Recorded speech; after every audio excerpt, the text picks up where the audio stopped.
Hello guys, welcome to my YouTube channel Prashant Roy official. তো বন্ধুরা, প্রতিদিনের মতো আজকেও আমি কাজে বেরোবো, যার জন্য আমি সকাল সকাল রেডি হয়ে গেলাম। আর রেডি হয়ে আমি প্যান্ট শার্ট পরে সব কিছু রেডি হয়ে এখন আমি ডিউটিতে যাওয়ার জন্য রেডি হচ্ছি। কারণ আমাদের প্রত্যেক দিনের কাজ যে আমাদেরকে ডিউটিতে যেতেই হবে। আমাদের যেহেতু আমরা ফিল্ড ওয়ার্কার, ফিল্ডে কাজ করি, তাই আমাদের ফিল্ডে যেতেই হবে। তো প্রতিদিনের মতো আমিও আজকে রেডি হয়ে গেলাম ফিল্ডে যাওয়ার জন্য। তো আজকে একটু যদিও ঠান্ডাটা কম, তবুও মানে আমার তো প্রতিদিনের একটা রুটিন আছে, আমাকে জ্যাকেট নিয়েই যেতে হবে, কারণ আসার সময় একটু সন্ধ্যা হয়ে যায়, কখনো কখনো রাত হয়ে যায়। তো যার জন্য আমাকে একটু জ্যাকেট নিয়েই যেতে হয়, কারণ যদি আমি এগুলো না নিই তাহলে হয়তো আমার ঠান্ডা লাগতে পারে, প্রচণ্ড ঠান্ডা লাগতে পারে, আর যার জন্য আমার অবস্থাটা খারাপ হয়ে যেতে পারে। তো গাইস, আমি এখন এই মুহূর্তে মুখে একটা ক্রিম লাগানোর জন্য আমি দেখছিলাম, তো ভাবলাম যে একটা ক্রিম লাগিয়ে নিই, কারণ নইলে মুখটা চটচটে লাগে। তো তাই মুখে একটু ক্রিম লাগিয়ে আমি বের হয়ে গেলাম আমার ডিউটিতে।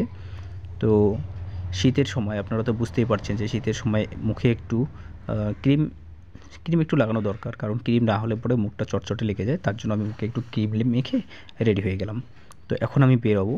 তো বুঝতেই পারছেন আমাদের দৈনন্দিন জীবনের কাজ, প্রত্যেক দিনের কাজ প্রত্যেক দিনই করতে হয়, কারণ আমরা দৈনন্দিন জীবনে যে কাজগুলো করি সেই কাজগুলো যদি আমরা না করি, যদি আমাদের একদিন অ্যাবসেন্ট হয়ে যায়, তাহলে আমাদের কিন্তু সেখান থেকে স্যালারি থেকে কিন্তু টাকা কেটে নেওয়া হয়। তো যার জন্য আমাদেরকে তো যেতে হয়। গাইস, কাজ থেকে সোজা চলে আসলাম বাড়ি। এবার বাড়িতে একটু আড্ডা মেরে চলে যাব আমি একটু বীরপাড়ায়। তো বীরপাড়ায় কেন যাব, তার কারণটা হচ্ছে একটু শপিং টপিং করতে হবে। তো চলো দেখতে থাকবেন, ঠিক আছে। 4-5 দিন থেকে যাওয়ার কথা হচ্ছিল যে শপিং করতে যাব, কিন্তু যেতে পারছিলাম না সময়ের অভাবের জন্য। তো আজকে যেহেতু সময়টা পেয়েছি, তো চলে যাব বীরপাড়ায়। শপিং বলতে না, একটা এমার্জেন্সি কাজ আছে, সেই কাজের জন্য আমাদেরকে বীরপাড়ায় যেতেই হবে। তো যাচ্ছে আর একটু পরেই রেডি হয়ে। তো চলো আমার ব্লগটিতে ফার্স্ট থেকে লাস্ট পর্যন্ত দেখতে থাকবেন, একদম শেষ পর্যন্ত দেখবেন, ঠিক আছে। আর সাপোর্ট করতে থাকবেন, চলুন।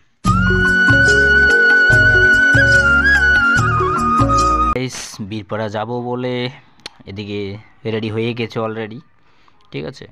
শুধু জাস্ট বাইকে উঠবে আর যাবে। তো বীরপাড়া যাচ্ছি কেন আর কি কি কিনছি সেগুলো সবগুলো তোমাদের দেখাবো, ঠিক আছে। তো চলো দেখতে থাকো। তো গাইস, আমরা বেরিয়ে পড়লাম বীরপাড়ার দিকে শপিং করবো বলে। অনেক দিন পর শপিং করতে যাচ্ছি, 4-5 দিন থেকে শপিং করতে যাব বলে যাওয়া হচ্ছিল না। তো যেতে যেতেই বীরপাড়া যাওয়ার সময় দুই দিকে রাস্তার দুই সাইডেই চা বাগান, মানে অনেক বড় চা বাগান। আর চা বাগান মানেই কিন্তু বুঝতে হবে যে বীরপাড়ার এদিকে চা বাগান আর আমাদের উত্তরবঙ্গের চা বাগান মানেই কিন্তু বিখ্যাত, মনে রাখতে হবে। চা বাগান দেখলেই অনেকেই মানে কী বলবো আর, অনেক খুশি হয়ে যায়। তো প্রায় বীরপাড়ার কাছাকাছি চলে এসে গেছি। তো এখানে কাছাকাছি আসতেই এখানে আমাদের নাকে কী বলবো আর বন্ধুরা, কি গন্ধ! সত্যি এই যে যত নোংরা এখানে, সেই মানে কী বলবো আর, এত গন্ধ! তো এদিকে ওকে বললাম ভিডিও বানাতে, ভিডিও বানাচ্ছিল। তো আমি বললাম যে এইভাবে ভিডিও বানিও না, কারণ হচ্ছে কি মোবাইল হাত থেকে পড়ে যেতে পারে। তো তারপরে সোজা চলে আসলাম দোকানে। বীরপাড়া থেকে অলরেডি মার্কেট করেই আমরা চলে আসলাম প্রায় এঁথেলবাড়ির কাছাকাছি। তো এঁথেলবাড়িতে আমার এক বন্ধুর দোকান আছে, কাপড়ের দোকান। তো ওই কাপড়ের দোকানে ঢুকলাম যে কিছু কেনাকাটা করব, ঠিক আছে। তো ওর দোকানে ঢুকেই ভাই শুরু করে দিয়েছে ভিডিও বানানো, বলছে ভিডিও করো। তো আমিও চান্স পেয়ে গেলাম ভিডিও বানানোর। যেহেতু ভিডিও বানানোর চান্স পেয়েছি, ভিডিও বানাবো না এমনটা হয়, ব্লগ ভিডিও করছি, এদিকে কিছু কেনাকাটা করছি, যা তার প্রয়োজনীয় জিনিস যা লাগে সেগুলো নিচ্ছে। আমিও আছি চুপ করে বসে ভিডিও বানাচ্ছি। তো আমি ভাবলাম যে না, একটু ভিডিও করি, যেহেতু আমাদের এটা নিত্যদিনের কাজ যে আমাদেরকে ভিডিও বানাতে হবে। যা ভিডিও বানাচ্ছি, চলো দেখতে থাকো আমার ভিডিওটি ফার্স্ট টু লাস্ট পর্যন্ত। তো বাড়িতে গিয়ে যদিও রাত হয়ে যাবে, তো বাড়িতে গিয়ে মনে হয় যতদূর সম্ভব আর ভিডিও বানাতে পারবো না। তো আমার ব্লগটাকে আমাকে যতদূর সম্ভব আমাকে এখানেই মনে হয় শেষ করতে হবে। তো বন্ধুরা, আজকের ব্লগটিকে আমাকে এখানেই শেষ করতে হবে যতদূর সম্ভব। তো আমি এখানেই আজকের এই ব্লগটাকে শেষ করছি। টাটা, বাই বাই, ভালো থেকো।